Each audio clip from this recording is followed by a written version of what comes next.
Like the other Romanovs, including the royal family, the jewels of Grand Duke Pavel Alexandrovich were, of course, confiscated during the Revolution. Most of them subsequently disappeared without a trace. Most likely, the jewels of Pavel Alexandrovich and his wife, nationalized by the Bolsheviks, were dismantled and sold in parts. Princess Olga Paley, the morganatic wife of Grand Duke Paul Alexandrovich of Russia, owned many jewels during her lifetime. Yet, almost none have survived the turmoil of the 20th century. The sole exception is a remarkable treasure, an aquamarine parure, a three-piece set adorned with dazzling aquamarines and diamonds. Its journey is shrouded in mystery. The parure was kept in Olga's Parisian home, leading historians to believe she either managed to smuggle it out of Russia, or perhaps it never even left France in the first place. The story begins in 1912, when Grand Duke Paul commissioned the jewel as a gift for his wife. Unlike most members of the Romanov family who turned to Faberge or Bolin, he went to the Parisian house of Cartier. What made the commission truly unusual was the choice of metal, platinum. Today, platinum is prized above gold, rare, durable, and resistant to tarnish. But in the 19th century, it was far from fashionable. In fact, it was once cheaper than silver and often dismissed as unworthy of hallmarking, treated almost like imitation jewelry. By the early 20th century, however, platinum had become the metal of innovation and prestige, embraced by the elite. The aquamarine parure reflected this shift, a bold, modern choice. With its platinum framework, icy blue aquamarines, and sparkling diamonds, the set captured the spirit of the Belle Époque. It was fresh, refined, and daring, an emblem of change at a time when tradition and modernity were colliding.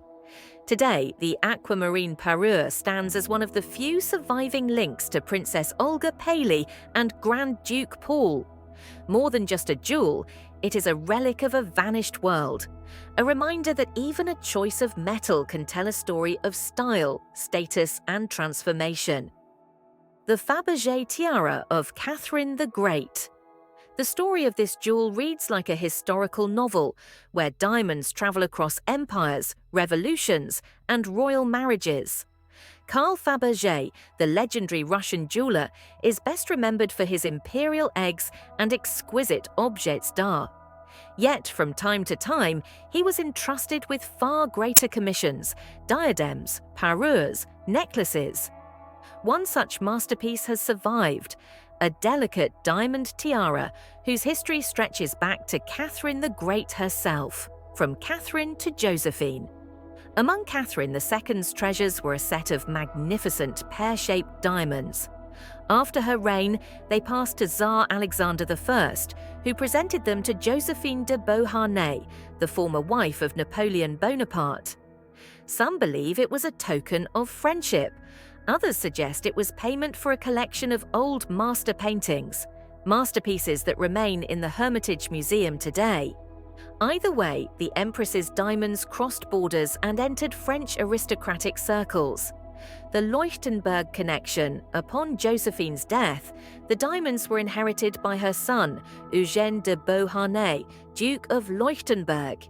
His descendants intermarried with the Romanovs, and eventually his grandson, Duke Maximilian, wed Grand Duchess Maria Nikolaevna, daughter of Tsar Nicholas I. Thus, the diamonds returned to Russia.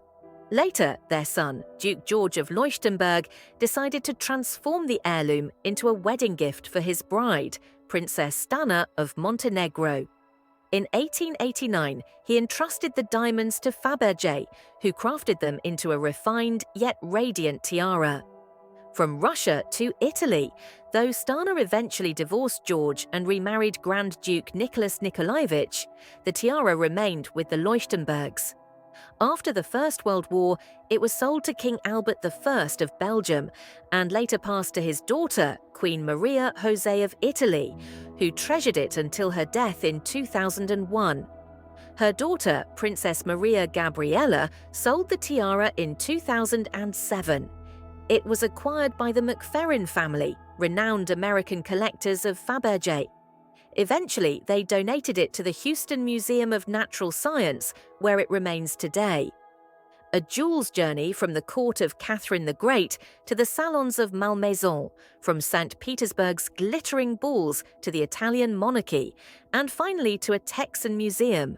This small tiara has carried within it not only diamonds, but centuries of royal history. The lotus flower tiara, from Tutankhamun to Kate Middleton, the birth of a modern classic. In the early 1920s, when Europe was captivated by the allure of Art Deco and the craze for all things Egyptian, a new royal jewel was born. King George VI presented his bride, Elizabeth Bowes Lyon, the future Queen Mother, with a diamond and pearl necklace. But Elizabeth was never particularly fond of necklaces. Instead, she persuaded her husband to have the jewel transformed into a tiara. The task fell to the legendary house of Garrard, who reimagined the necklace into a headpiece inspired by the lotus flower, a symbol of rebirth in ancient Egypt. The timing was perfect. The discovery of Tutankhamun's tomb had just set the world alight, sparking an obsession with Egyptian motifs that paired beautifully with the geometry of Art Deco design. A tiara of many lives. The result was the lotus flower tiara, delicate, elegant, and adorned with nearly 300 diamonds and 3 luminous pearls. The Queen Mother first wore it as a bandeau, in line with the flapper style of the Roaring Twenties. Later, her daughters, Princess Elizabeth, the future Queen Elizabeth II, and Princess Margaret also had the chance to borrow it. The tiara even appeared at the coronation of George VI, worn by the Queen's sister, Lady Elphinstone, and once famously landed, in jest, on the head of the Queen Mother's page, Reginald Wilcock, Princess Margaret's signature jewel. Its true moment of glory came in 1960, when the Queen Mother gifted the tiara to her younger daughter, Princess Margaret, as a wedding present. Known for her glamour and bold style, Margaret wore the tiara throughout her life, pairing it with haute couture gowns and diamond parures. Although her ultimate favourite remained the grand Poltimore tiara, the lotus flower became one of her defining jewels. She even loaned it to her daughter-in-law Serena Stanhope for her wedding to Viscount Linley, making it a piece that bridged generations. From royal vault to Catherine's crown. After Margaret's death in 2002, the tiara did not remain with her children. Instead, it returned to the royal vaults, becoming once again a jewel of the crown. Its modern revival came in 2013 when Catherine, Duchess of Cambridge, chose it for her very first official state banquet. With its graceful lines and timeless sparkle, the tiara perfectly complemented her youthful elegance, echoing the Queen Mother's flapper chic while looking utterly modern. Since then, Catherine has alternated between the lotus flower tiara and the famous lover's knot tiara, once beloved by Princess Diana. Yet the lotus flower holds a special place as the tiara that introduced her to the world of royal regalia. Other royal women, including Princess Beatrice and the Duchess of Edinburgh, have also worn the piece in recent years, highlighting its versatility and enduring charm. A symbol of continuity, unlike many royal tiaras, the lotus flower cannot be transformed into a necklace, but it offers something just as precious: adaptability.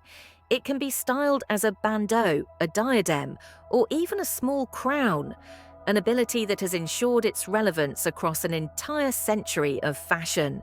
From the Queen Mother in the Jazz Age to Princess Margaret in the swinging 60s, and now to Catherine, Princess of Wales, the tiara has become a symbol of continuity, renewal, and timeless grace. Napoleon's daring gift to Countess Walewska, a fatal encounter at the ball. It was at a glittering ball in Warsaw that Emperor Napoleon first laid eyes on Countess Maria Walewska, the woman who would capture both his heart and his destiny. She was breathtaking, a young Polish beauty with sky-blue eyes and an angelic presence, though already bound in marriage to an elderly count. That night, Napoleon sent his aide to invite her to dance. To everyone's shock, Maria declined. Yet this rejection only inflamed the emperor's desire. From that moment, he was consumed by thoughts of her. What Napoleon did not remember was that this was not their first encounter. Months earlier, as he triumphantly entered Poland after the Battle of Austerlitz, he had noticed a delicate blonde girl in the crowd and, on impulse, tossed her a bouquet of flowers. That girl was Maria. Pressure, passion, and politics. Napoleon's pursuit of Maria quickly became relentless. He showered her with letters and jewels, each gift politely but firmly returned. But soon, the affair was no longer a matter of private romance. Polish patriots, desperate to win Napoleon's support for independence, urged Maria to give in to his advances. Even her husband consented, seeing in her relationship with the emperor a chance for Poland's salvation. Under immense pressure, Maria agreed to meet him.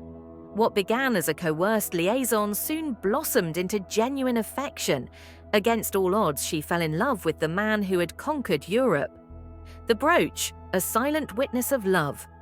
Among Napoleon's passionate offerings was a truly extraordinary jewel, a brooch unlike any other. Created around 1807 to 1808, the piece combined military strength with exquisite artistry. At its center lay a radiant Ceylon sapphire mounted upon crossed cannons of emeralds. A helmet of green stones crowned the gem, flanked by spears and shields, while a diamond-set monogram of Bonaparte glittered on one side. Ruby-inlaid eyes of a bird crowned the composition, as if guarding the treasure. It was no delicate feminine trinket, but rather a bold masculine jewel, reflecting both the power of its giver and the fiery passion of his desire. Love, legacy, and lost Maria soon became Napoleon's constant companion, following him faithfully and bearing him a son, Count Alexandra Walewski. This child proved what Napoleon had long suspected. The fault of his childless marriage lay not with him, but with Josephine. The realization ultimately led to their separation. Though their romance was marked by the turbulence of war, Maria's love endured. After Napoleon's disastrous Russian campaign, she visited him with their young son, bringing him what he later described as some of the happiest moments of his life. As for Alexandra, he grew up to achieve greatness of his own, serving as France's Minister of Foreign Affairs under his cousin, Napoleon III. A jewel lost to time.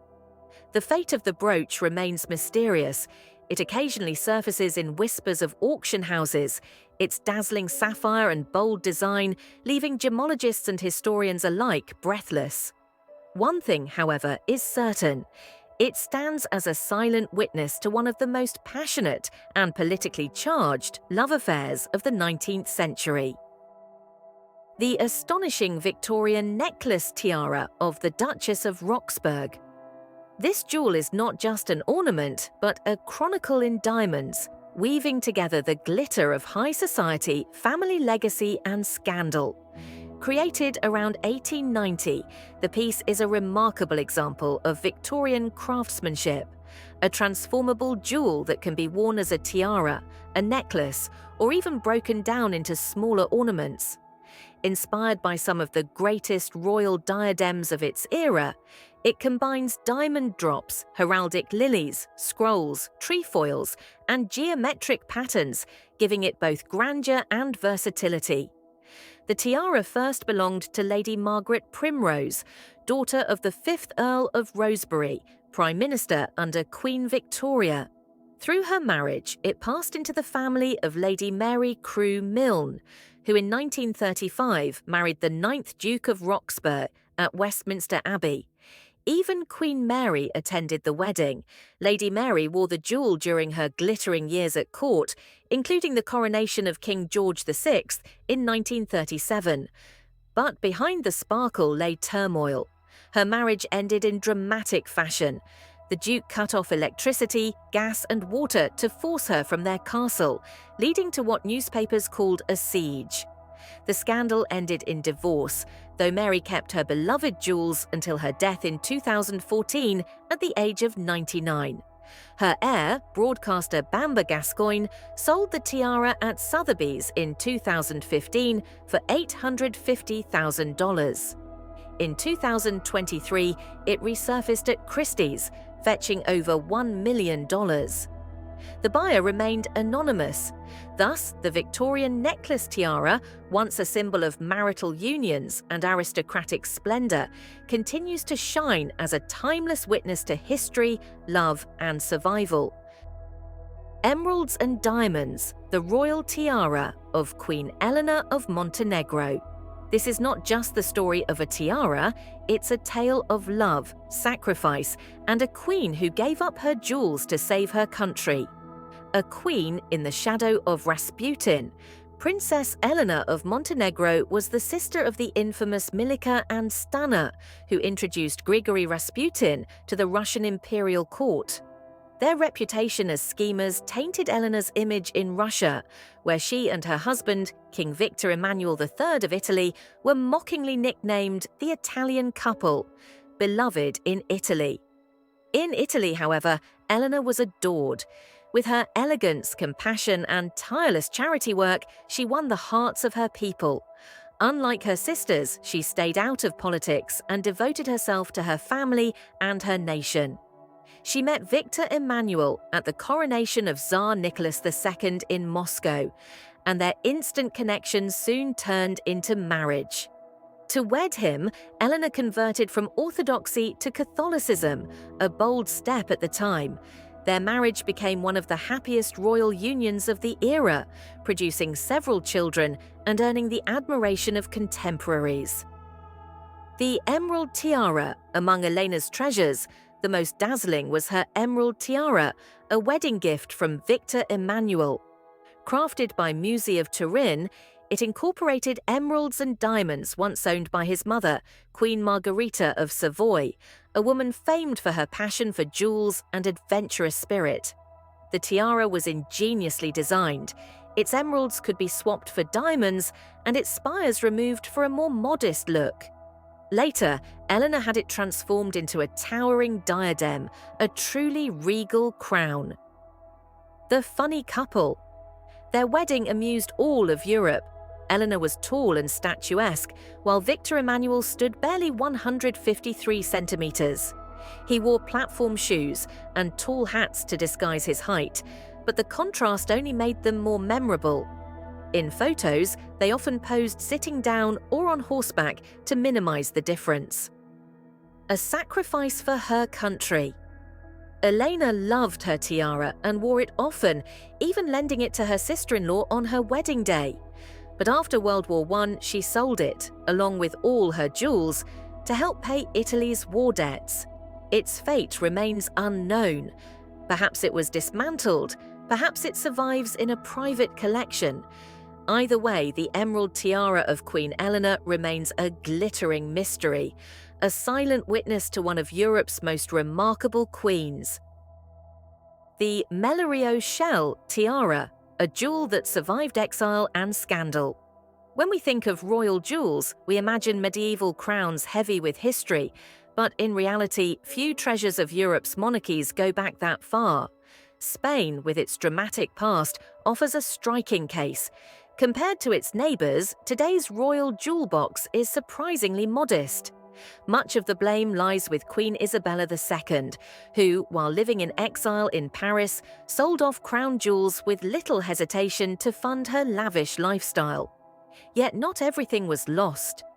Among the treasures that survived was the poetic Mellerio shell tiara, designed by French jeweller Oscar Massin and crafted by Mellerio Dietzmeller in 1867, a wave of diamonds.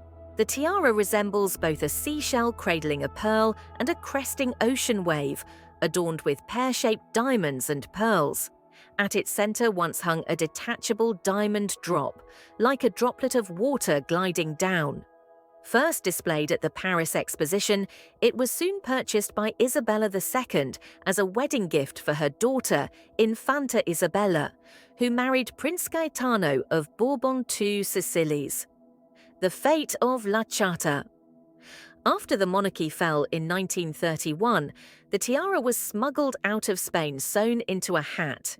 But its beloved owner, known affectionately as La Chata, died only days later. Childless, she left her collection to her nephew, King Alfonso XIII. His wife, Queen Victoria Eugenie, revived the tiara, wearing it in portraits and famously at a Vatican visit in 1950.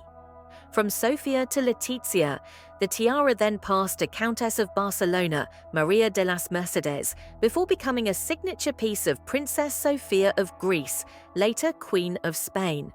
Sofia first wore it at her pre-wedding ball in Athens in 1962 and continued to showcase it during major state visits in Norway, Japan, and Denmark.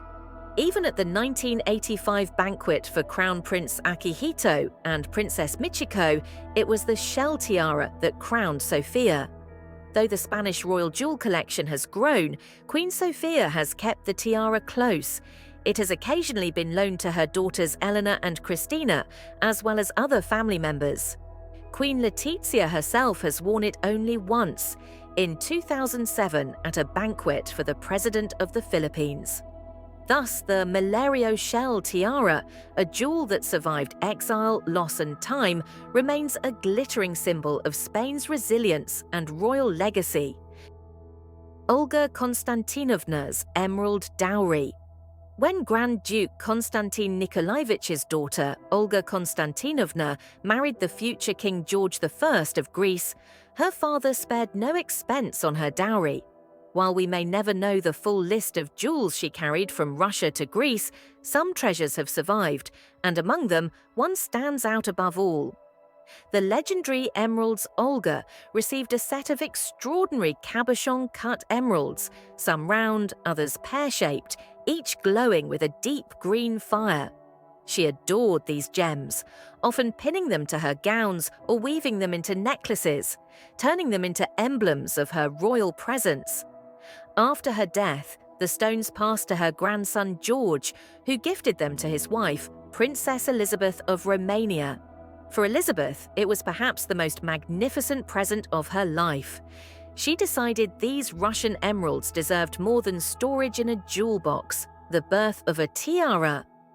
In the 1930s, Elizabeth commissioned a tiara in the shape of a Russian kokoshnik as a tribute to Olga Konstantinovna.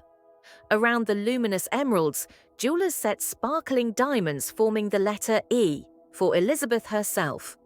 The tiara was designed as a transformable jewel. Its emeralds could be detached from the frame, allowing it to be worn as a necklace. A piece both regal and versatile, a masterpiece of craftsmanship. A queen in exile. After passing through several hands, the tiara became the property of Princess Anne-Marie of Denmark, wife of the last king of Greece, Constantine II. When the monarchy was abolished in the 1970s, the royal family went into exile. Yet Anne-Marie never abandoned her role as queen. Throughout her life, she has worn the emerald tiara at the most important occasions. Today, even as a dowager queen in her late years, she treasures and proudly displays this heirloom. A dazzling relic of the Romanovs, a jewel that has survived centuries, revolutions, and exile.